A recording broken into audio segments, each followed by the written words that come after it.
તમને એવું લાગે છે કે હિપ્નોથેરાપી છે એ કંઈ સાયન્સ છે, હિપ્નોથેરાપી મેજિક છે? ના, એવું કાંઈ નથી ફ્રેન્ડ્સ. હું તમને આજે હિપ્નોથેરાપી એટલે શું, કેવી રીતના ઘરે તમે કેવી રીતના હિપ્નોથેરાપી તમે કરી શકો એ હું તમને આજે બતાવીશ.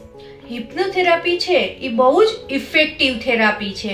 જે એન્ઝાઇટીના પેશન્ટ હોય, ઓસીડીના પેશન્ટ હોય, જેને ફિયર હોય, પેનિક એટેક આવતા હોય, તો એ જ્યારે હિપ્નોટાઇઝ કાંઈ બી ટ્રીટમેન્ટ લે કોઈ થેરાપિસ્ટ પાસે કે કોઈ સાયકોલોજિસ્ટ પાસે કે ઘરે, જે વિડીયો આજે હું તમને વિડીયો દ્વારા સમજાવીશ કે ઘરે પણ તમે પોતાની જાતે ઘરે 2 મિનિટ માટે તમે હિપ્નોટાઇઝ કેવી રીતના થઈ શકો છો. તો એના દ્વારા શું થશે તો કે તમારા જે બોડીની અંદર, માઇન્ડની અંદર જે સબકોન્શિયસ માઇન્ડ ઉપર વર્ક કરીને તમે નવા થોટ, નવી ઇમેજિંગ તમે ક્રિએટ કરી શકો છો.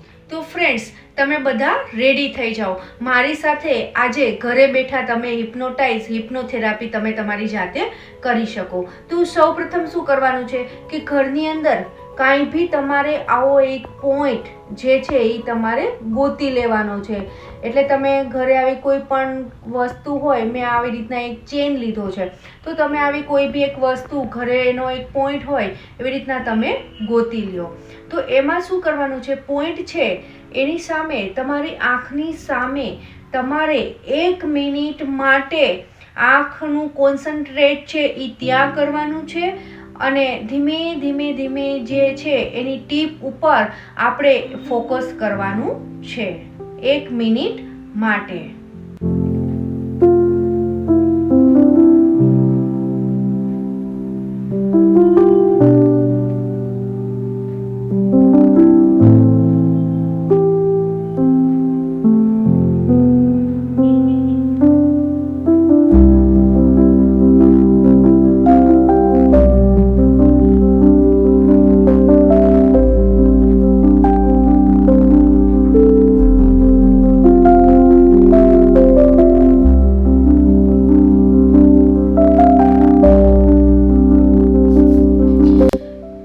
જ્યારે 1 મિનિટ જેવું થશે એટલે આપણી આંખ છે એ ભારે થઈ જશે, આપણું માઇન્ડ છે એ ભારે થઈ જશે. એટલે શું કરવાનું છે, હવે આપણે ધીમે સ્લોલી આપણે આંખ છે એ બંધ કરી દેવાની છે. અને જ્યારે આપણે આંખ બંધ કરીએ ત્યારે આપણે એકદમ ઊંડા શ્વાસ લેવાના છે, છોડવાના છે, લેવાના છે, છોડવાના છે. આવી રીતના આપણે 3 થી 4 વખત કરવાનું છે. પછી આપણે જ્યારે શ્વાસોશ્વાસની જે એક્ટિવિટી છે એ પૂરી થઈ જાય એટલે આપણું જે માઇન્ડ છે એ થોડું રિલેક્સ થવા લાગશે. જ્યારે આપણું માઇન્ડ છે એ રિલેક્સ થશે ત્યારે આપોઆપ જ્યારે આપણું માઇન્ડ છે એ કોન્શિયસમાંથી જે સબકોન્શિયસ તરફ ડાયવર્ટ થશે. જ્યારે એ સબકોન્શિયસ તરફ ડાયવર્ટ થાય છે ત્યારે આપણા જે પરસેપ્શન છે, જે ઇમ્પલ્સિવ થોટ છે, તો એ આપણે ચેન્જ કરી શકીએ છીએ. અને માઇન્ડની અંદર, આપણા સબકોન્શિયસ માઇન્ડની અંદર આપણે જે નવા ઇમેજિંગ છે, જે નવા થોટ છે, જે નવું સજેશન છે, કે કંઈ આપણે મેસેજ દેવો છે આપણા માઇન્ડને, આપણે કંઈ આપણી ફિઝિકલ એક્ટિવિટી ચેન્જ કરવી હોય, જેમ કે ઓસીડીના પેશન્ટને, તો કાંઈ બી આપણે મેસેજ હોય એ આપણે સબકોન્શિયસ માઇન્ડને આપણે ડાયરેક્ટ આપી શકીએ છીએ. તો ગમે એ મેસેજ હોય તો સેલ્ફ ટોકથી તમે તમારા માઇન્ડને આપી શકો છો.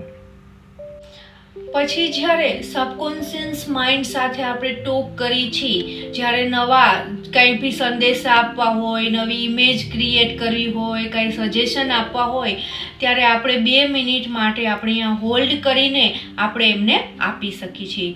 પછી આપી દીધા પછી શું થશે કે આપણે રિપીટ કરવાનું છે.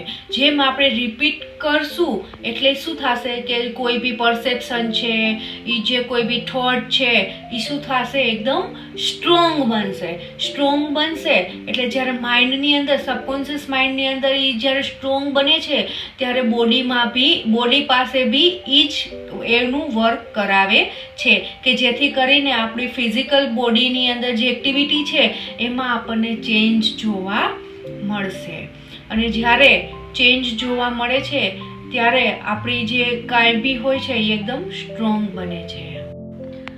પછી જ્યારે આપણે સબકોન્શિયસ માઇન્ડને કાંઈ બી મેસેજ આપી દઈએ છીએ ત્યારે આપણે 3 રિવર્સ કાઉન્ટ કરવાના હોય છે. 3, 2, 1. પછી હોલ્ડ કરીને આપણે ધીમે ધીમે આપણી જે આઈસ છે એને ઓપન કરવાની છે. અને જ્યારે આપણે આંખ ઓપન કરી છીએ ત્યારે આપણે એક અલગ પ્રકારનું એક રિલેક્સ ફીલ કરી છીએ.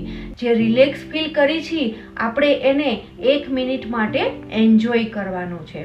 તો ફ્રેન્ડ્સ, આવી રીતના તમે ઘરે 1 મિનિટ માટે 2 મિનિટ માટે તમે હિપ્નોટાઇઝ થેરાપીથી તમે હિપ્નોટાઇઝ થઈ શકો છો અને તમારે જે બોડી હોય છે એને નવા કમ્પલ્સન તમે આપી શકો છો. તો તમે પ્લીઝ જે ખાસ કરીને જે ઓસીડીના પેશન્ટ છે એ કરશે તો જેને ઇમ્પલ્સિવ જે થતું હોય છે એ એમાંથી બહાર આવી શકશે. તો ફ્રેન્ડ્સ, ઘરે બેઠા કાંઈ બી તમે આ થેરાપી કરો ને કાંઈ બી ચેન્જીસ લાગે તો તમે મને મેસેજ કરજો. તો આવી હું તમને ઘણી બધી થેરાપી તમને ઘરે જાતે કરતા શીખડાવીશ.